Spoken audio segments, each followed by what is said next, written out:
Hello there. So, I got this in today. I pre-ordered this deck, I think 3 years ago, during the pandemic, and they've been working on it for years and years and years. And I finally got it in. It's the Four Worlds Tarot by Dark Sinevere. Comes in a tuck box. I'm not going to read the text on the back. The artist is absolutely stunning. The box actually has a really nice matte lamination that I really like. It comes with a little white book in Russian and in English. I don't really like their little white books. Dark Sinevere are a great company. I love them. They have really unique decks, which I like. I just wish sometimes they would know when to, I wish sometimes they would, how do I say this nicely? Because I do actually love them. I wish they would invite experts on tarot, or at least some people that know how to read tarot, to work with them. Because there is a mistake in here that I'm sort of willing to overlook, because I just love the deck so much. However, might also not be a mistake, but usually in each and every single one of their decks, there is a little mistake of some sorts. At least in this deck, it's not in the spelling, so that's good. So now that we got the negative out of the way, I love this deck. I love the back design as well. We get a lot of constellations here. We get a lotus flower. The colors are really vivid. And I don't know if you can see it, but it's printed on lovely linen cardstock. Linen cardstock is always pretty thin, but this is pretty sturdy, actually. So I don't want to waste a whole lot of time. I just want to go through the cards. Love this Satyr Fool energy. Everything about this deck is just it's very fey, it's very pagan. I love this Magician. There's so much going on. Like, this little woman held captive in this little, like, glass jar or whatever it is. So here we get to the little mistake. So this is supposed to be the High Priestess. We see this very abundant lady in nature. We do get a crescent moon. We sort of get a cup, which alludes to the element of water, which I like. But then she's also surrounded by birds. It looks like she has a bird's nest in her hair. She's holding these twigs, and she's very obviously pregnant. I could see this as a High Priestess card, because to me, High Priestess is very much about gestation, where the Emperor to me stands for, or the Magician stands for the beginning of the idea. The High Priestess to me is, the Magician is kind of that cocky energy of, hey, I have this idea and I'm fabulous.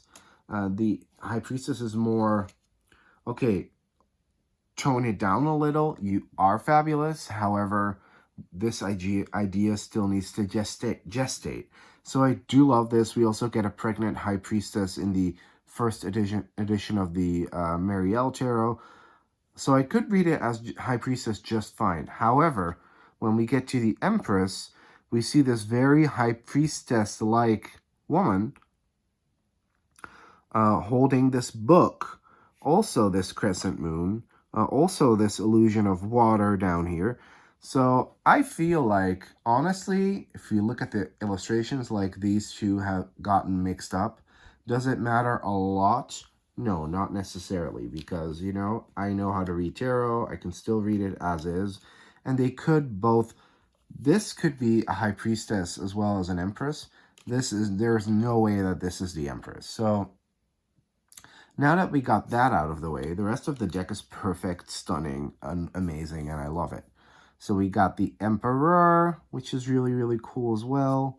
The Hierophant, which I do like. We kind of get that shamanic feel. I'm not going to be commenting on every card. The Lovers. The Chariot, love this Naga vibe. Really, really awesome. Naga goddess. Strength, we get this lovely dragon, and the quality of these illustrations is just so good. Like, honestly, I feel like this could be, you know what this reminds me of? It reminds me of the Shadowscapes a little bit, but then a little darker and a little bit more rough. And I can actually see what's going on the cards. So I love that. Love this Hermit. Wheel of Fortune's really cool. This Justice is really, really touching all my sweet spots as well. I mean, this Hangman, come on. Like, this is one of the reasons why I even bought the deck in the first place. Death is stunning as well.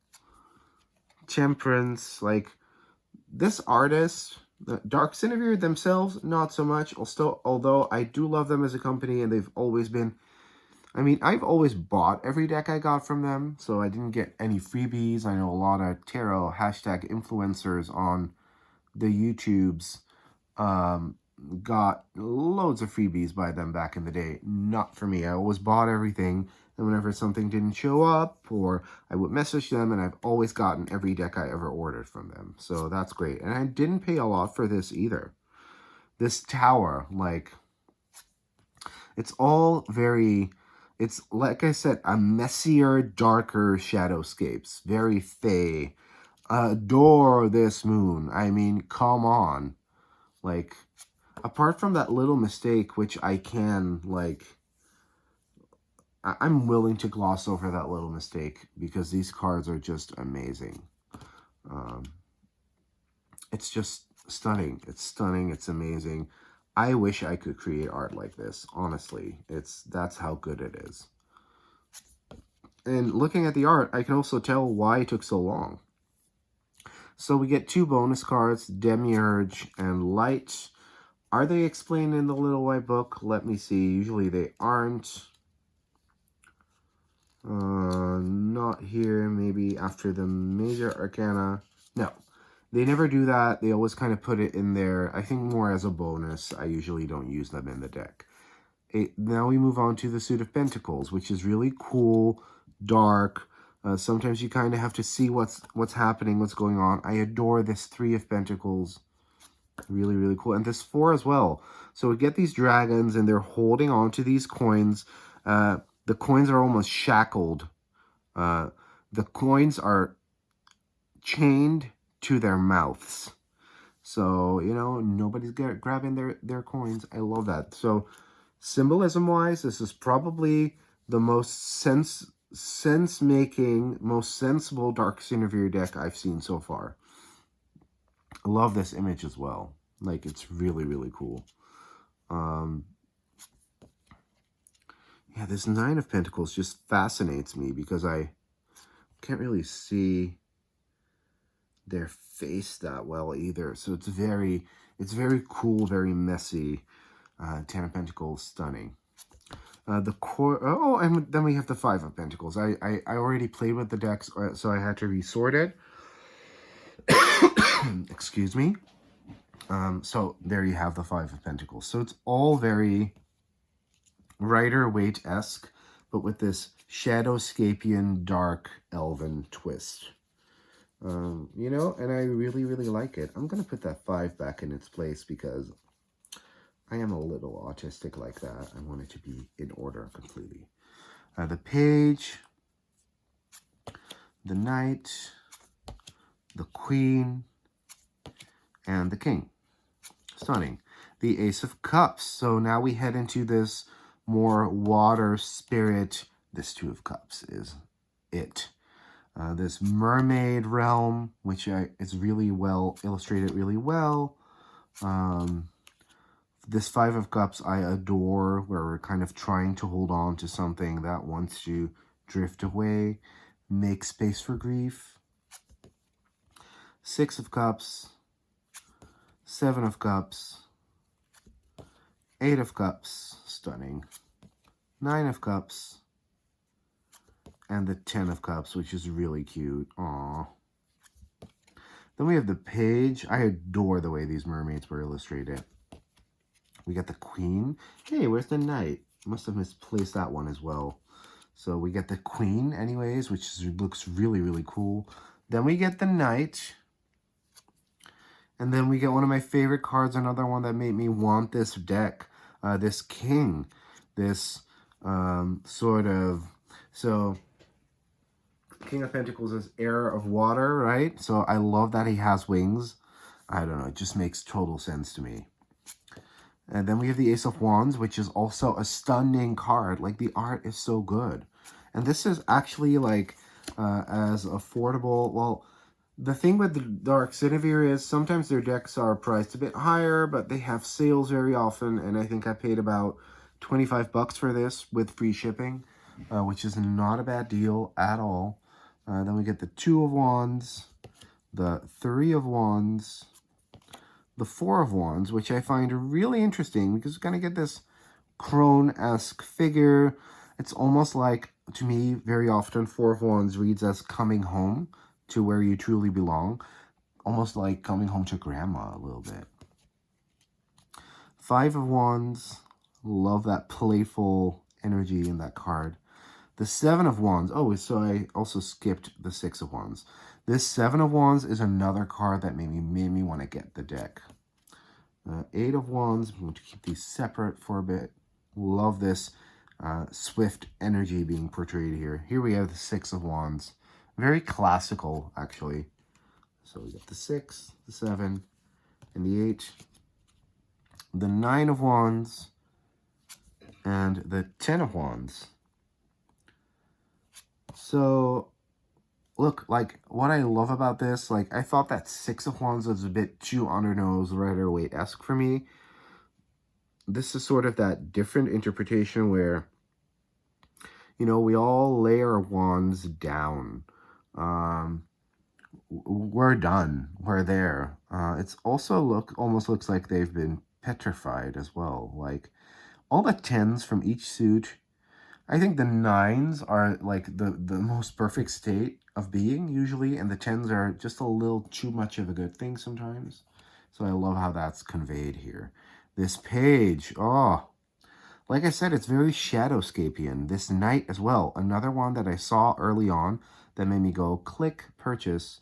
And also, it's also really cool, and it doesn't really show that well, but this is actually like gold, matte gold, these card titles. It's really stunning. This Queen as well, another card I saw early that made me go, yes. This is the kind of stuff I love. I wish I could draw like this. I have a lot of, like, issues with perfectionism, and I love how this is so raw. Really cool. Raw, yet still very detailed. Now we head into the suit of Swords, which I do love as well. We get the Ace. We get the 2. Aww. We get the 3, which is interesting because the swords are sort of stabbed into this tree. They're being cautious here, but they're both holding knives behind their backs, which I think is really interesting. It's a really interesting take. The 4 of Swords, they're just chilling, straight chilling on that tree trunk. The 5 of Swords. The 6. This is really telling his story, y'all. So it's almost like they're being told, hey, you can't be here anymore. You have to move away, which they then do. And we head into the 7 of Swords. Wow, this is actually a really compelling story that's being told here. It's almost like they're looking at something that's happening away from them, and then in the 8 they're binding this lady who's trying to reach for the light, but they're holding her back. So this is actually really, all these suits, maybe all these suits have cool little mini stories. I'm not going to do a deep dive. This is just a short video. The 9 of Swords, we literally see one of them being plagued. And then for the 10 of Swords, it's almost like they've